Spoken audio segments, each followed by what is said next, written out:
Il se dit que l'innovation numérique arrive par vagues et que chaque vague est plus forte que la précédente. On peut le voir notamment avec les solutions de mobile money qui ont complètement révolutionné notre façon de stocker et de dépenser de l'argent. Et notamment de nombreux exemples dans le monde d'aujourd'hui démontrent que l'innovation numérique est la clé du succès. C'est un constat que j'ai la chance de faire tous les jours à travers les clients que nous avons au sein de l'agence de Méthodigma, qui est une agence qui opère entre l'Afrique francophone et l'Afrique anglophone. Alors, par rapport au thème aujourd'hui, nous allons essayer d'aborder comment savoir si votre entreprise doit innover numériquement, comment s'y prendre, qu'en est-il de l'infrastructure permettant de combler le fossé numérique et comment utiliser la technologie au profit des problèmes et défis quotidiens des Béninois. Alors, pour aborder ce thème passionnant, j'ai l'honneur d'avoir un panel de professionnels que je vais appeler à l'instant à me rejoindre. Donc, dans un premier temps, s'il vous plaît, sous vos tonnerres d'applaudissements, mesdames et messieurs, Madame Agbantou Sarah, vous êtes invitée à nous rejoindre. Donc, Madame Agbantou Sarah est associée chez Fanaka, une agence d'innovation qui accompagne principalement les agences de développement et acteurs institutionnels sur les sujets d'entrepreneuriat et de digitalisation en Afrique. Son cœur d'activité est autour de l'innovation et des lancements de produits et services. Elle possède une solide expérience dans le domaine de la technologie et a travaillé dans diverses entreprises telles que City Pantry, rachetée par Just Eat, et le cabinet de conseil PwC, pour n'en nommer que quelques-uns. Ma deuxième panéliste sera Madame Agossou Christelle Adefemi, s'il vous plaît, sous vos applaudissements, mesdames et messieurs. Alors, Madame Agossou Christelle Adefemi est une experte en stratégie, innovation et développement commercial et travaille notamment sur les sujets liés aux télécoms et au digital. Sa passion pour l'accompagnement de la transformation digitale des entreprises et la réduction de la fracture numérique l'a amenée à exercer en Europe et en Afrique, notamment pour des entreprises telles que Orange Business Services, SES, Airtel, puis l'Agence pour le développement du numérique au Bénin. Ma troisième panéliste est Dr Vena Ariel Aounsou. S'il vous plaît, mesdames et messieurs, un tonnerre d'applaudissements. Alors, Dr Vena Ariel Aounsou est un médecin qui a pour vocation d'améliorer le système de santé en Afrique en fournissant des solutions technologiques pour améliorer les processus de soins des patients. Elle est la fondatrice de Kia Medicals, une société fournissant des logiciels et du matériel de gestion hospitalière. Passionnée par le leadership et l'épanouissement des jeunes, elle a notamment fondé une ONG qui s'appelle Refeld et qui vise à améliorer les conditions de vie des femmes et des enfants.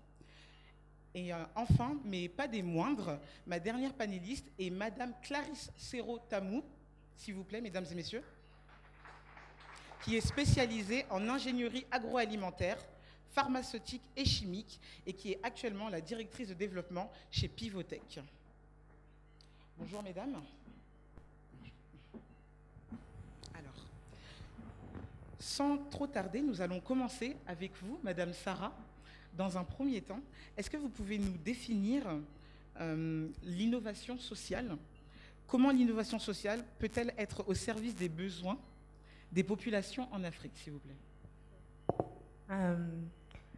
Déjà, on peut commencer par définir l'innovation sociale parce qu'il y a différents types d'innovation. L'innovation sociale, c'est vraiment un type d'innovation qui a un caractère qui permet en fait d'aider des problèmes de la société. Normalement, lorsque on est impliqué sur ce type d'innovation, on doit pouvoir essayer de constater une amélioration des conditions de vie des populations. Et ça peut être sur n'importe quel secteur, mais c'est vraiment, en termes de priorité, c'est répondre aux besoins des sociétés et pouvoir vraiment améliorer leurs conditions de vie et faire en sorte que les sociétés soient donc du coup améliorées. Donc ça, c'est au niveau de ce que c'est le volet innovation sociale, parce qu'on a d'autres types d'innovation qui ont d'autres objectifs. Maintenant, sur comment est-ce que ce type d'innovation peut vraiment donc améliorer nos sociétés. Si on prend le cas du Bénin ou des écosystèmes en Afrique francophone, ce qu'on remarque, c'est que c'est vraiment en fait un type d'innovation qui devrait être priorisé. On a énormément d'enjeux au niveau de nos croissances, le développement économique, et s'il y avait en fait un type d'innovation que les acteurs, soit institutionnels ou le secteur privé, pourraient prioriser, ça serait ce type d'innovation. Pourquoi aujourd'hui, on voit qu'il y a énormément de réformes qui se font, où il y a une ambition au niveau des acteurs institutionnels et du gouvernement pour justement en fait développer nos sociétés et nos pays. Et l'innovation sociale, si elle est bien structurée, peut vraiment venir en appui pour accélérer en fait ces ambitions. Aujourd'hui, on est, en tout cas au niveau de l'Afrique francophone, sur des écosystèmes au niveau de l'entrepreneuriat qui sont quand même naissants. Et ce qui manque potentiellement au niveau de l'amélioration et du développement de l'innovation sociale, c'est vraiment en fait la collaboration entre les différents acteurs. Si je prends les acteurs publics, aujourd'hui, c'est vraiment eux qui devraient pouvoir influer, donner les directives sur quelles seraient les priorités en termes de sujets et en termes de secteurs qui seraient vraiment explorés par finalement les entrepreneurs plus tard. Au milieu, on retrouve du coup les structures d'accompagnement, donc tout ce qui est incubateur, accélérateur. Ils deviennent en fait ce canal entre les acteurs institutionnels qui donnent les directives sur le type d'axe sur lequel il faut se focaliser et permettent en fait d'influer sur les sujets que les entrepreneurs innovants traitent. Et aujourd'hui, on a encore, je pense, pas mal d'opportunités pour pouvoir structurer en fait cette collaboration-là entre ces trois acteurs-là. Et au final, on se retrouve avec des entrepreneurs qui ont de très très belles idées, qui parfois sur le terrain voient déjà en fait quelles sont les solutions à apporter, mais qui n'ont pas forcément l'appui au niveau de la législation, de la réglementation, parce qu'il y a ce canal-là qui n'est pas forcément bien, qui n'est pas forcément toujours optimisé, ou des structures d'accompagnement qui n'ont pas en fait cette visibilité-là entre les deux volets.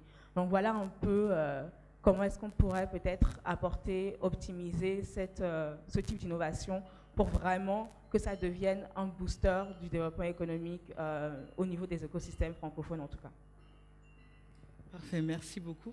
Et donc justement pour rebondir après cette introduction, Clarisse, j'aimerais savoir, est-ce que l'innovation sociale, à votre sens, est innovante au même titre que l'innovation technologique? Ok, merci beaucoup.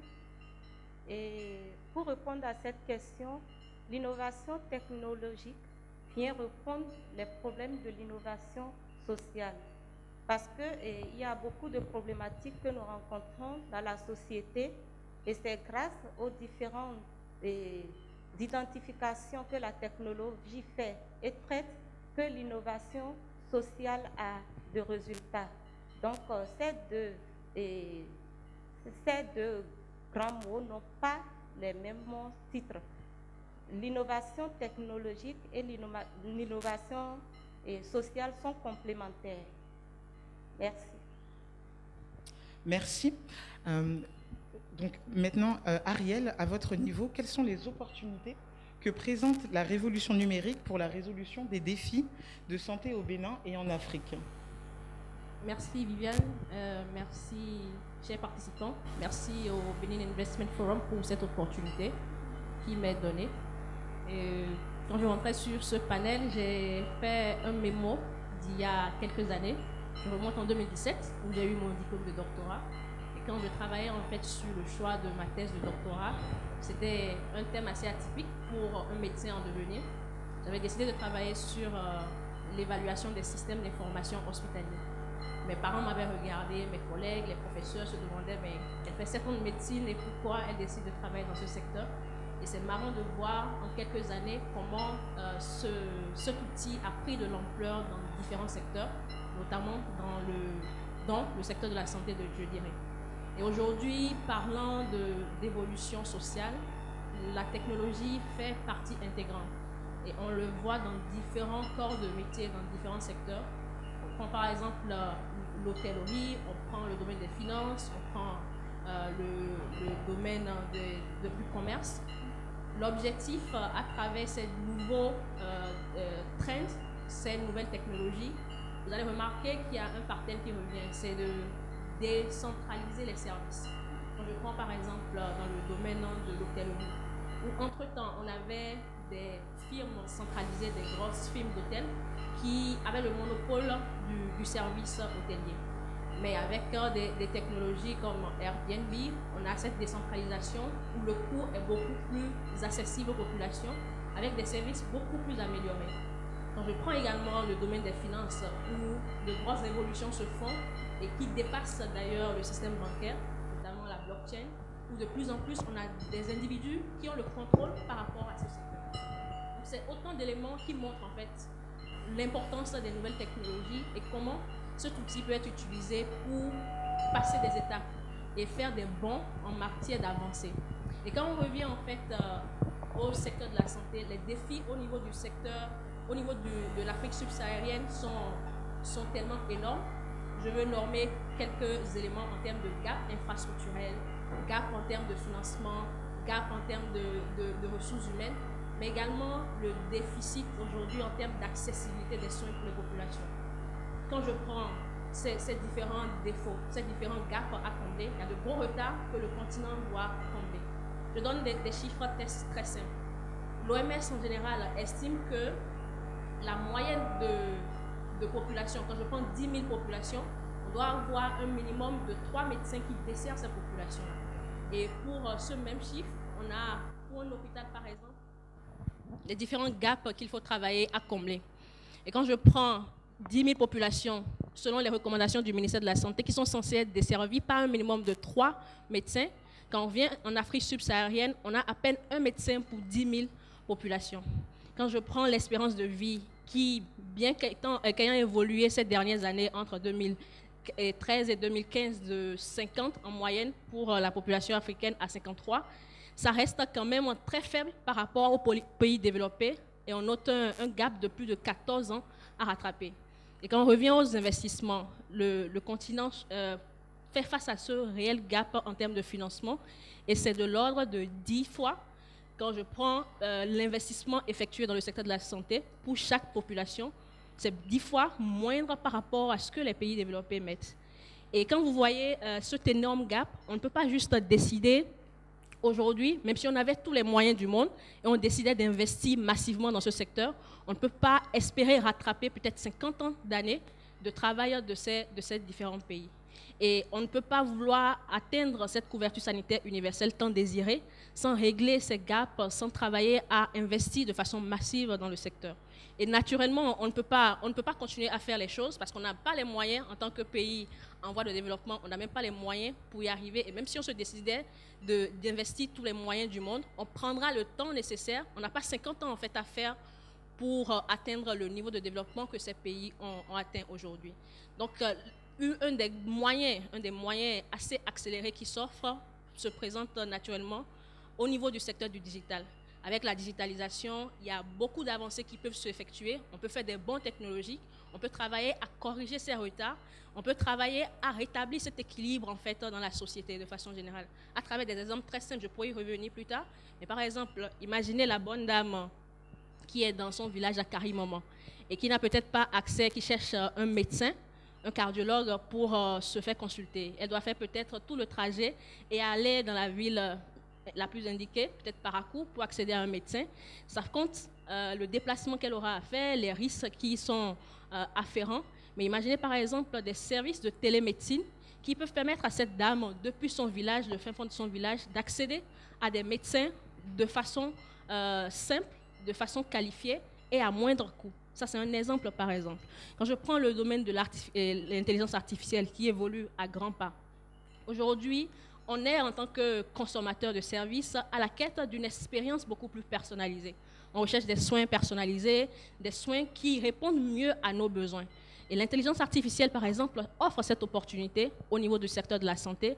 Mais bien entendu, il y a des investissements à faire pour pouvoir en arriver à offrir ce pacte de services aux populations. Un peu comme on l'a effectué au niveau de la télécommunication. Aujourd'hui, si on peut se communiquer, je suis à Cotonou, je peux facilement converser avec quelqu'un à l'autre bout du monde, c'est parce qu'il y a des investissements qui ont été effectués, il y a des câblages qui ont été effectués de façon souterraine. Donc ces investissements ont besoin d'être effectués pour pouvoir tendre vers ces offres de services qui vont de plus en plus améliorer la santé des populations. Donc on pourra y revenir par la suite par rapport à ce que nous faisons dans ce secteur en tant que Kea Medicals. Merci. Merci beaucoup, Ariel.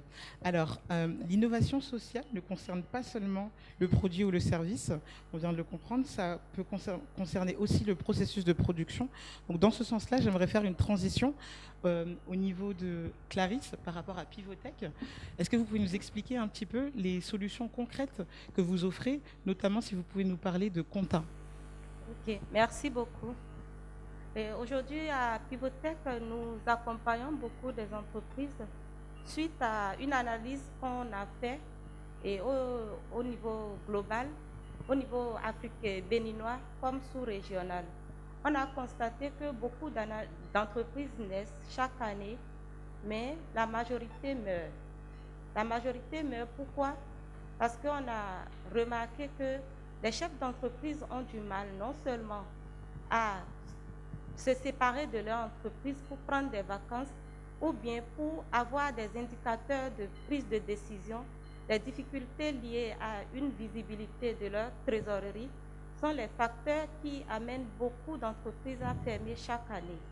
Donc, pour remédier à ce problème, nous, en tant qu'acteurs du numérique, nous avons pensé à une solution, une plateforme qui est nommée Conta.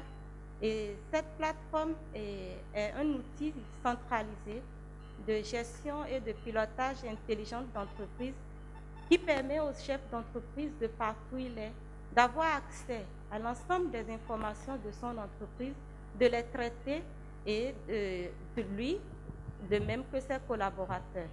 Merci. D'accord, merci beaucoup.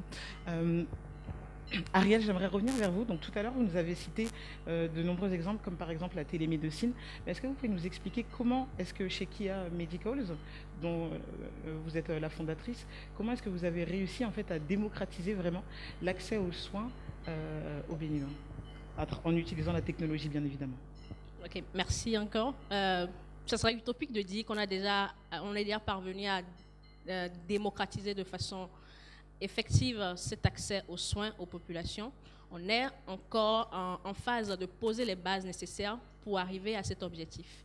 Et la mission principale de Kea Medicals, l'entreprise dont j'ai l'honneur de diriger et qui a commencé cette aventure depuis 2016 et de façon opérationnelle depuis 2019, la mission est très simple. Comment on s'assure que n'importe quelle population, que ce soit le Béninois au fin fond de son village, que ce soit l'Ivoirien dans son village, comment, quel que soit mon statut socio-économique, je peux avoir la chance d'accéder à des soins de santé de qualité et à coût abordable.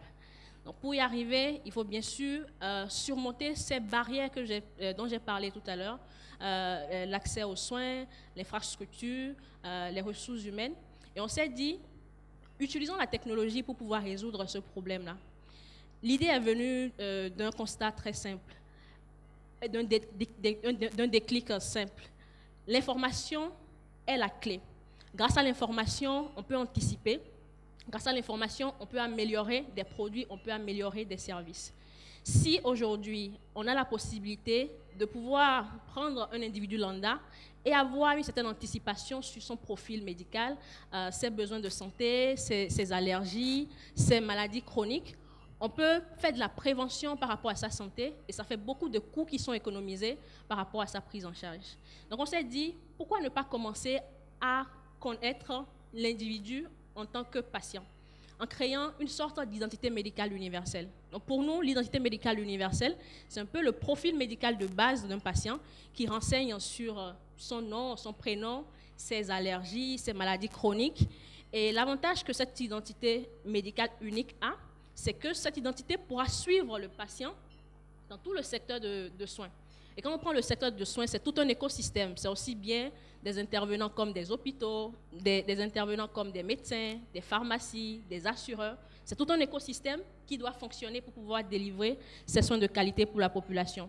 Et si ces différents acteurs ont la possibilité d'échanger des informations de façon fluide, bien sûr, à accès limité en fonction des prérogatives de chacun, c'est qu'on peut améliorer la qualité du soin pour le patient, c'est qu'on peut lui offrir des offres de services assez personnalisées et qui répondent mieux à ses besoins, c'est qu'on peut optimiser les coûts et avec ces différents prérequis, on peut se dire que tout le monde pourra accéder aux soins de santé.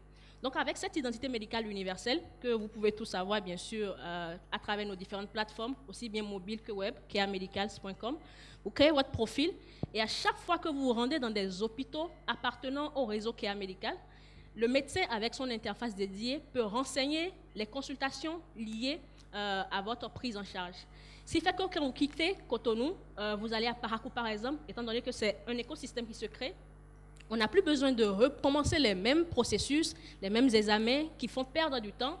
Et le médecin qui ne vous connaissait peut-être pas et qui doit réinventer ou vous connaître à nouveau, c'est des risques d'erreur médicale qu'il peut effectuer.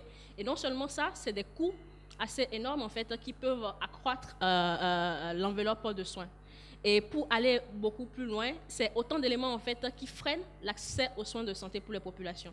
Donc à travers cet écosystème que nous créons avec pour cœur, c'est-à-dire la centrale, pour nous c'est le patient. Et c'est ce patient que nous nous assurons d'identifier avec l'identité médicale universelle.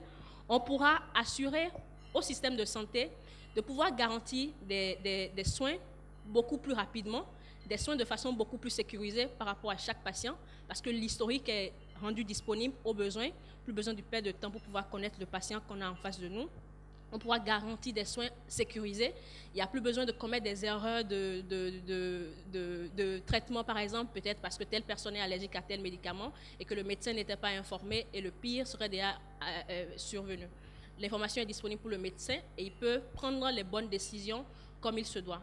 Il peut aller directement au diagnostic le plus adéquat parce qu'il a l'information à disposition. Et ce que nous avons effectué autour de la création, c'est un peu, une fois que l'identité est créée, c'est un dossier médical qui se constitue et qui s'actualise pour chaque patient. Et autour de ce dossier médical, nous avons développé des services pour la gestion optimisée des structures de santé.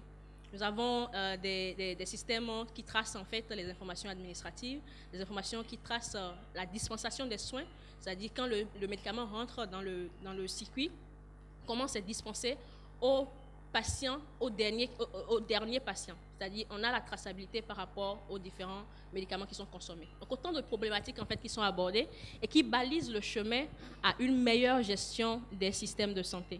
Et ce que cela offre en fait en termes d'opportunités, c'est non seulement une meilleure efficacité dans le traitement des patients dans les hôpitaux, mais aussi au niveau des différents acteurs qui interviennent. Quand je prends les assureurs par exemple, quand un assureur a la possibilité d'accéder à l'information administrative, qu'est-ce qu'un patient a consommé en termes de produits dans tel hôpital, il peut suivre, grâce au numérique, le profil de consommation d'un patient.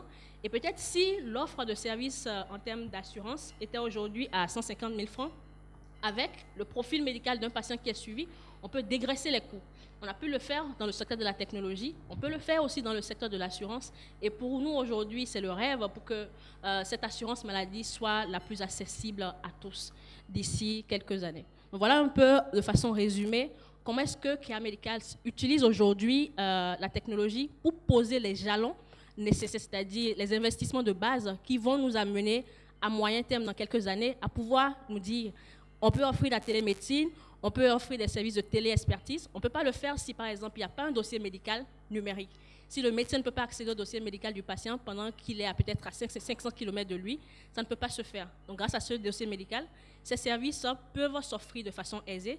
Il y a autant d'innovations, en fait, qui peuvent se faire dans ce sens pour tendre vers une médecine beaucoup plus personnelle pour chacun, une médecine qui ne va plus se centrer seulement sur du curatif. Parce que, malheureusement, quel que soit le pays aujourd'hui, on passe toute notre énergie à guérir les patients plutôt qu'à prévenir la maladie chez les populations. comment on déroute cette même énergie pour s'assurer que le patient soit maintenu en bonne santé. Donc c'est vraiment l'objectif et c'est le leitmotiv pour nous aujourd'hui en investissant autant. Et bien sûr, d'ici quelques années, on pourra se dire, je suis patient et je prends plus plaisir à me maintenir en santé plutôt qu'à lutter pour me faire guérir. Merci beaucoup. Merci beaucoup, Ariel. Alors, Christelle, pour rebondir sur ce que Ariel vient de nous dire, quels sont les principaux besoins auxquels répond l'innovation sociale, selon vous?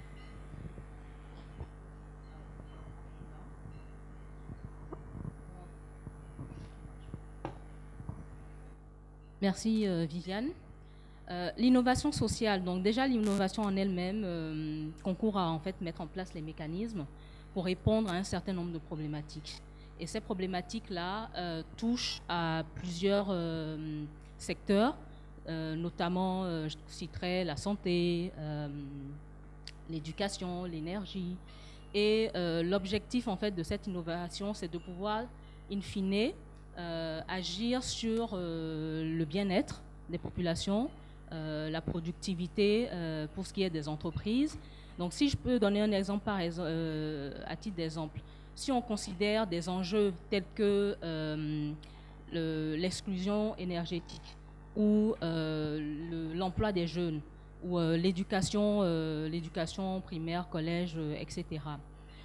Les solutions technologiques aujourd'hui permettent de pouvoir amener le service à des populations qui aujourd'hui sont totalement, je dirais, déconnectées, qui n'ont pas accès à ces services et qui sont tout de même utiles au développement de la communauté. Dans le cas de l'exclusion énergétique aujourd'hui, on peut citer un certain nombre d'entreprises, que ce soit au Bénin et plus globalement en Afrique, qui apportent des solutions à base d'énergie renouvelable notamment, et couplées à des solutions digitales qui rendent le service beaucoup plus abordable, beaucoup plus accessible aux populations.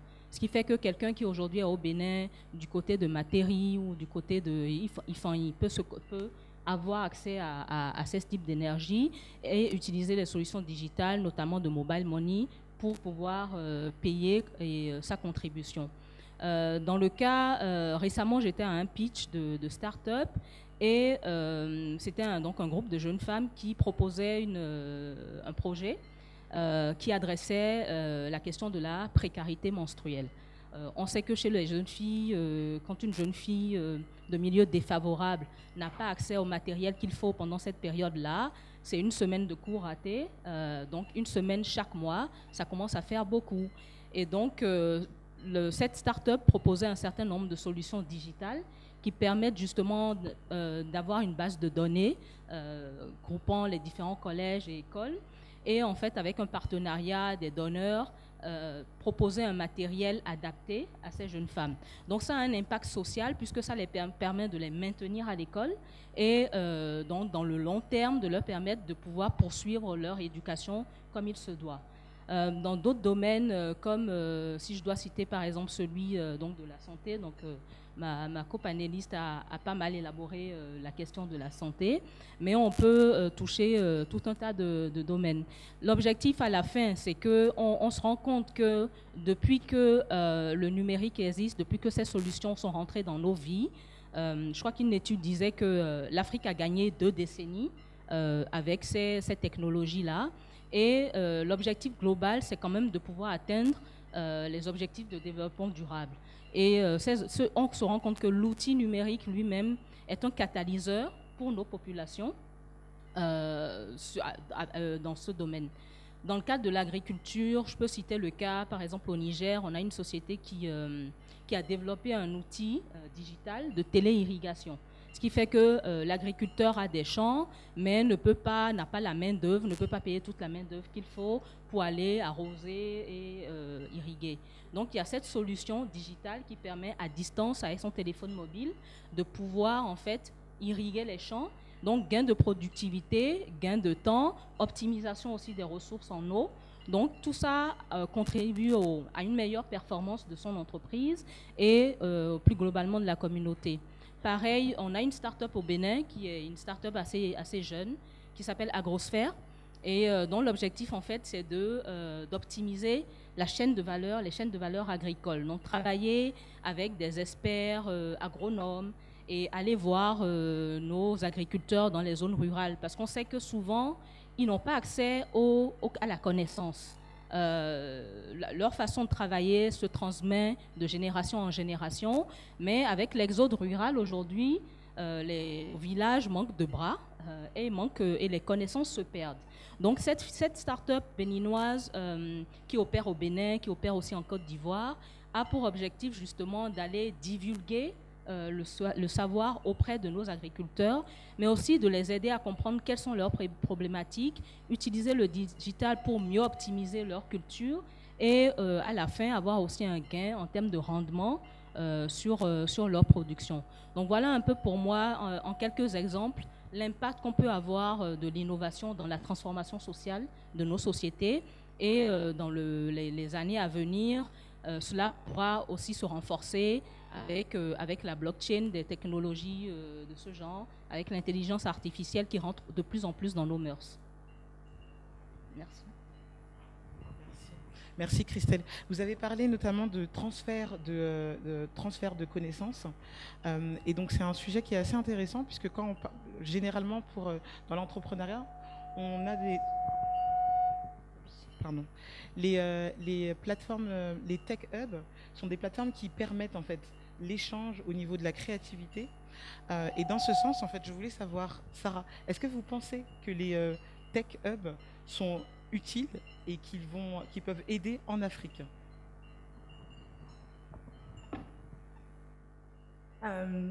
Juste au cas où on n'a pas forcément entendu la question au fond, la question de Viviane, c'était donc est-ce que les hubs d'innovation ou les tech hubs sont indispensables pour le développement de l'innovation sociale? Je voulais revenir un peu sur certains éléments qui avaient été mentionnés par la fondatrice de Kia Medicals ou par Clarisse avec Pivotech.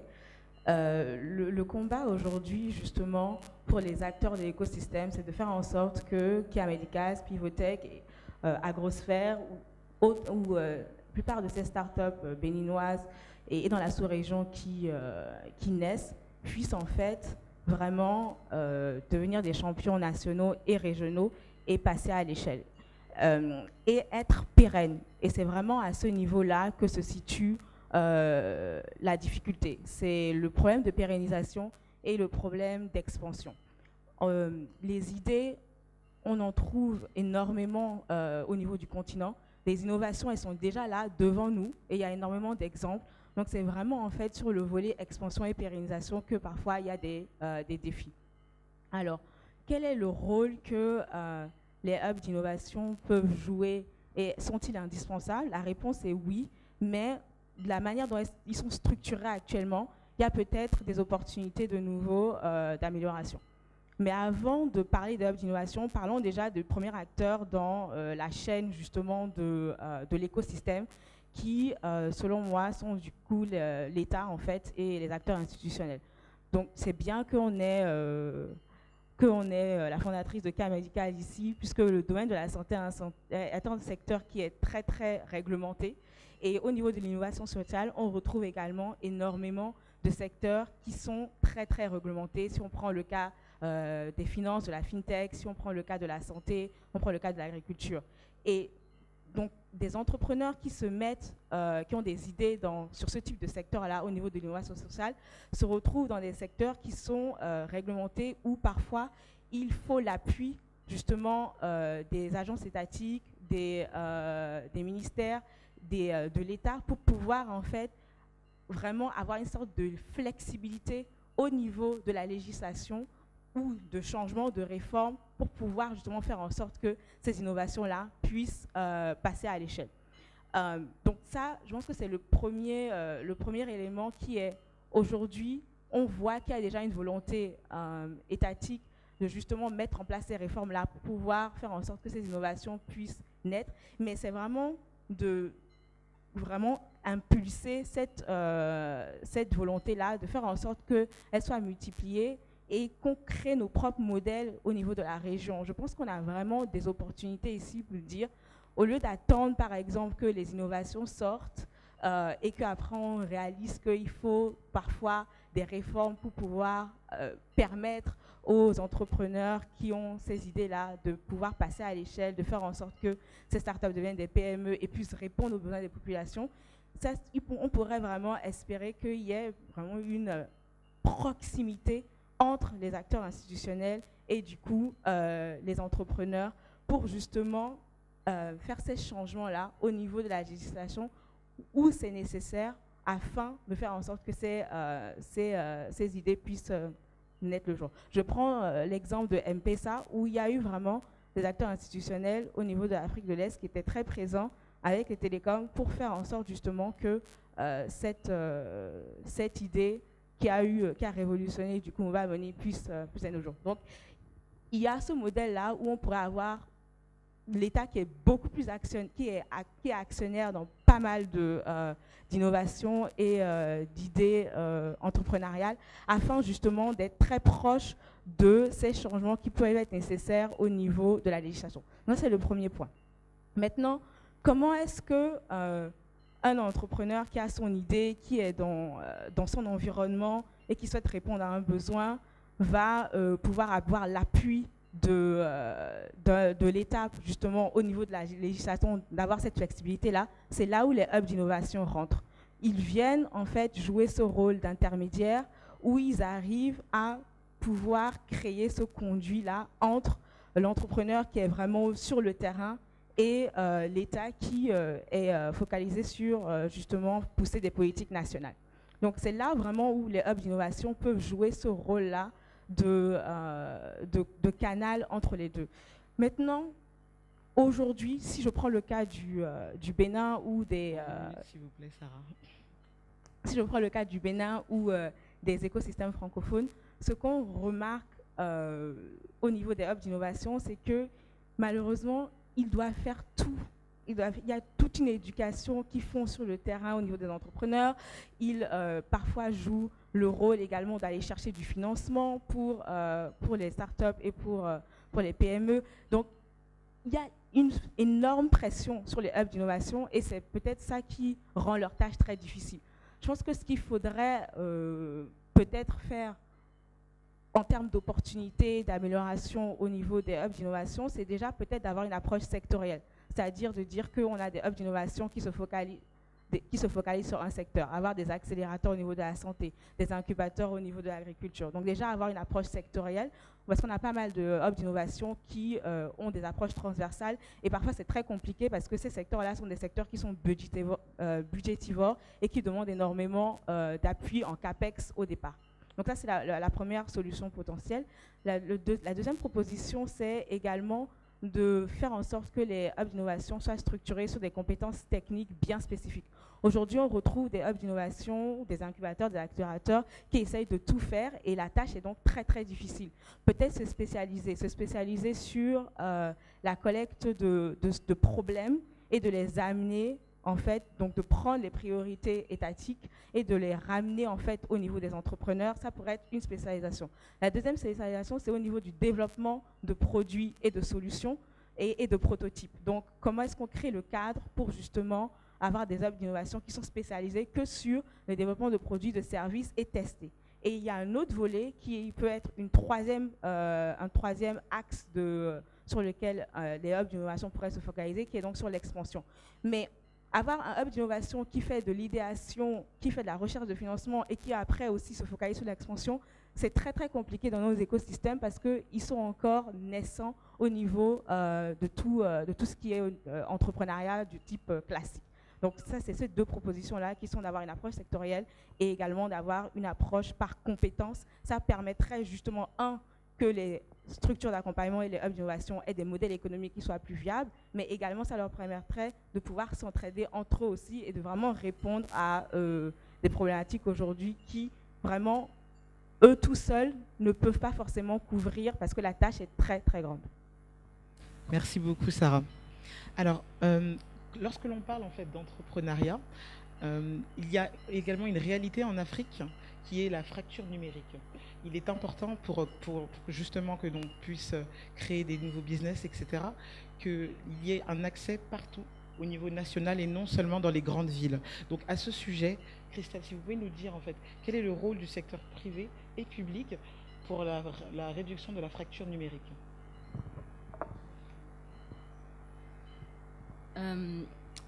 Alors, le secteur privé et le secteur public ont tous les deux effectivement un rôle à jouer dans la diminution de la fracture numérique. Donc, on n'entend pas fracture numérique le fait que certaines populations n'aient pas accès aux outils digitaux et n'aient pas aussi les infrastructures nécessaires qui leur permettent d'accéder à ces services. Je classifierais en fait le sujet en deux catégories. La catégorie infrastructure et la catégorie compétences. L'infrastructure, pourquoi? Si aujourd'hui, l'État, le gouvernement du Bénin a lancé depuis quelques années de nombreuses actions pour la digitalisation des services de l'État, entre autres, donc tous les e-services qui sont disponibles pour la population, ce qui est une grande prouesse, et également l'amélioration de l'infrastructure au plus près des populations. Évidemment, il y a encore un travail à faire puisque 100% de la population aujourd'hui n'est pas couverte et tout le monde n'a pas accès à ces services-là. Donc c'est là où le secteur privé vient également apporter sa contribution à travers les fournisseurs d'accès Internet, à travers les opérateurs mobiles et également donc toutes les structures, les startups entre autres, mais également les PME qui travaillent sur les déploiements de fibres optiques. Donc tout cet écosystème contribue à pouvoir en tout cas réduire cette fracture numérique. Mais quand vous êtes un utilisateur, je donne un exemple, hein, vous êtes une personne retraitée et aujourd'hui par exemple, si vous souhaitez avoir votre fiche de pension, elle doit se faire en ligne. La question c'est combien de nos retraités ont d'un accès à Internet et deux ont les compétences pour aller en ligne pour télécharger leur fiche de pension. Donc nous avons tous de manière collégiale un travail à faire en tant qu'institution privée et publique pour déjà apporter les accès, différentes technologies, la fibre optique, le câble, le satellite. Donc je pense qu'il y a d'autres panels qui arrivent qui parlent de l'infrastructure où ces solutions seront beaucoup plus explorées. Donc pour apporter cette technologie au dernier kilomètre à l'utilisateur, de sorte que quand je suis l'écolier à Bani Kohara ou que je sois ailleurs dans le pays, je puisse avoir les mêmes chances que l'écolier qui se trouve à Cotonou et qui a peut-être accès à des salles numériques qui sont déployées dans son école primaire ou dans ses collèges. Pareil, quand j'ai une PME et que je dois faire ma déclaration en ligne, si dans la région où je suis, la qualité du service n'est pas bonne ou que tout simplement je n'ai pas ce service-là, ça rend compliqué la tâche. Mais j'ai les mêmes prérogatives et j'ai les mêmes, en fait, l'État, enfin je veux dire, je dois assumer mon rôle de la même manière que toutes les PME qui sont distribuées sur le territoire. Donc quelque part, il y a ce travail-là qui est en train d'être fait, mais qui se poursuivra et qui permettra demain à tout citoyen, où qu'il soit sur le territoire, de pouvoir accéder à ces services. Pour la partie des compétences, c'est pareil. Là, je rejoins ce que disait aussi Sarah. Les structures d'incubation contribuent aussi grandement à la vulgarisation des compétences numériques. Compétences numériques, donc c'est pas uniquement, je veux dire, nous ici dans cette salle, nous ne représentons qu'une petite portion, une infime portion de ce qu'est vraiment la population béninoise et leurs vrais besoins. Aujourd'hui, je pense que tous ceux qui sont ici aujourd'hui ont un smartphone, ont de la data, mais c'est pas le cas de tout le monde. Beaucoup n'ont que les téléphones où on peut envoyer un SMS et passer des appels.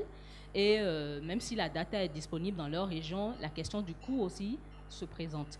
Donc, il y a une question aussi de formation.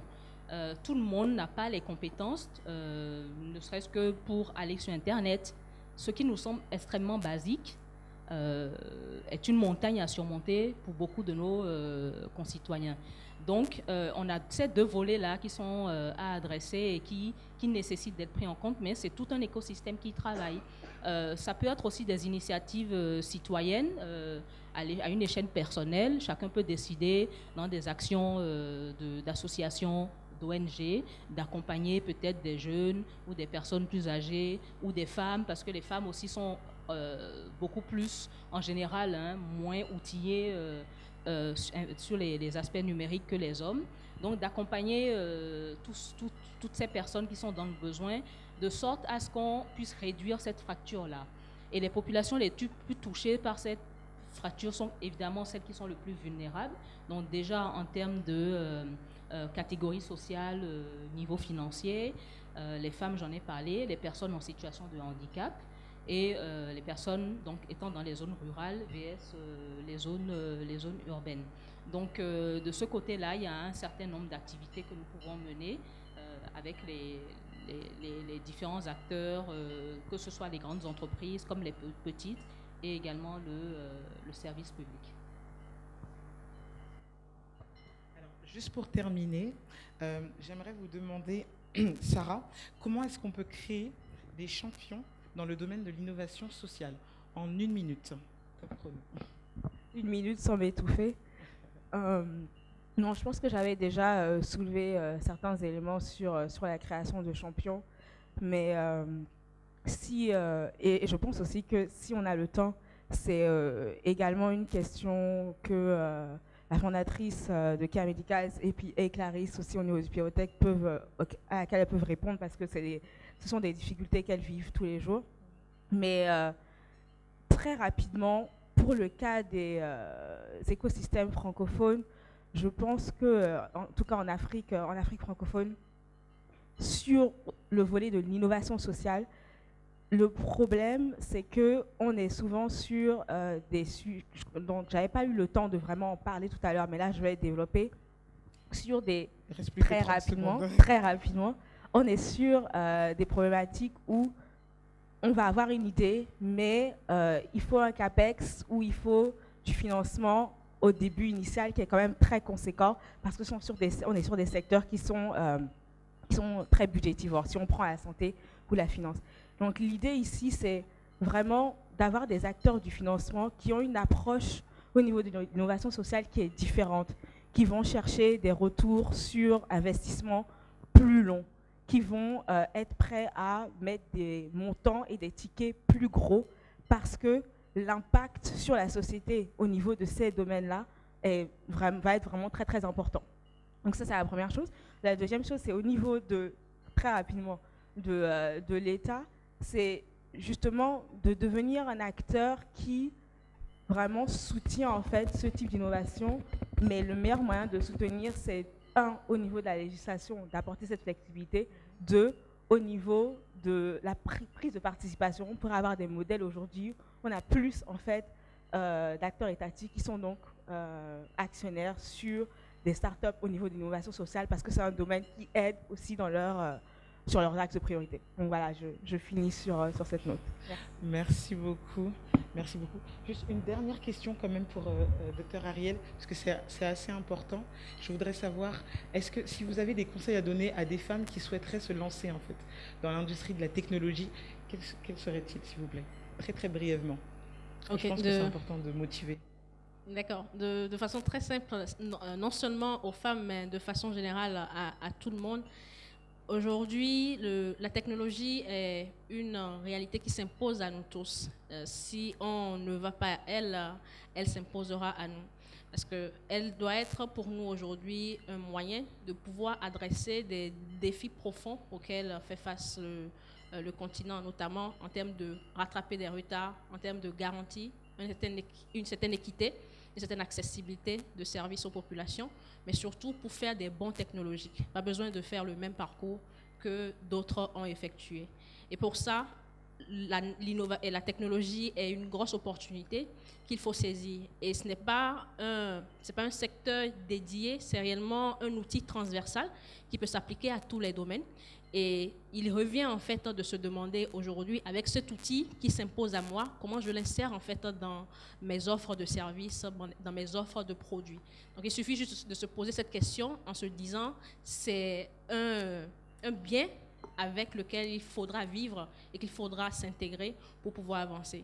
Et non seulement cela, c'est réellement l'outil le plus adéquat pour pouvoir rester en veille en termes de compétitivité et surtout d'accès au marché.